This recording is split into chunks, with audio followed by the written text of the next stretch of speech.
C'est une voie express qui relie l'Atlantique au Pacifique. Empruntée chaque jour par les géants de la navigation mondiale. Un passage stratégique dont l'activité est désormais menacée par une sécheresse historique.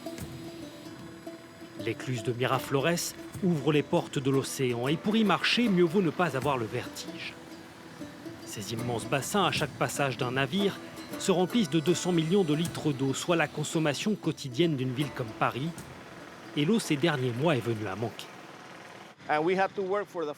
Pour la première fois, il a fallu qu'on rationne notre utilisation d'eau. Nos ingénieurs ont dû recalculer nos besoins chaque semaine pour nous dire précisément combien de bateaux on pouvait faire passer avec l'eau à disposition. En temps normal, chaque jour, 40 navires sont autorisés à traverser. Mais en début d'année, il a parfois fallu n'en faire passer qu'environ la moitié. Car le canal, long de près de 80 km, ne fonctionne pas grâce à l'eau de mer. C'est de l'eau douce qui l'alimente, prise dans un lac artificiel entre les deux océans, le lac Gatun. Les bateaux transitent d'écluse en écluse.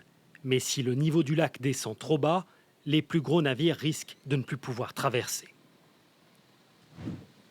En réduisant le nombre de passages, le canal a économisé de l'eau et évité ce scénario.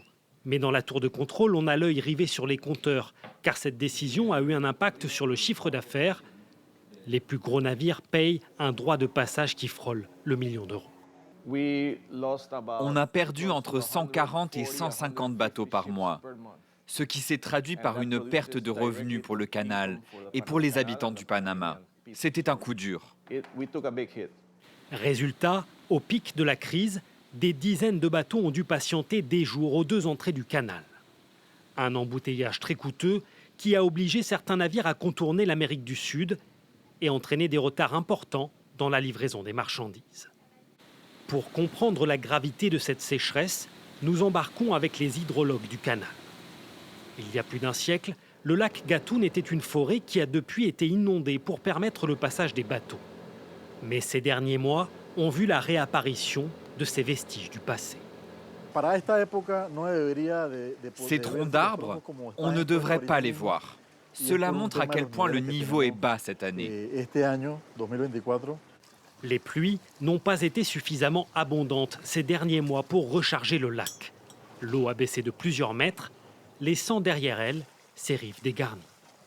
Selon les dernières études, le phénomène climatique El Niño est le premier responsable de cette situation, mais l'impact croissant du réchauffement de la planète, lui aussi, inquiète ici les scientifiques.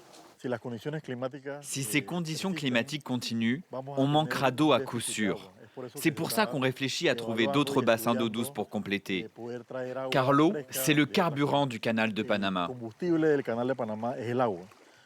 Des démarches ont été engagées pour puiser dans un autre lac tout proche.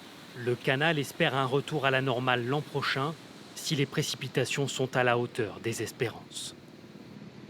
La saison des pluies qui commence va temporairement soulager le canal, mais les autorités panaméennes vont vite devoir trouver des solutions durables pour que les géants des mers puissent continuer à emprunter ce passage entre les deux océans.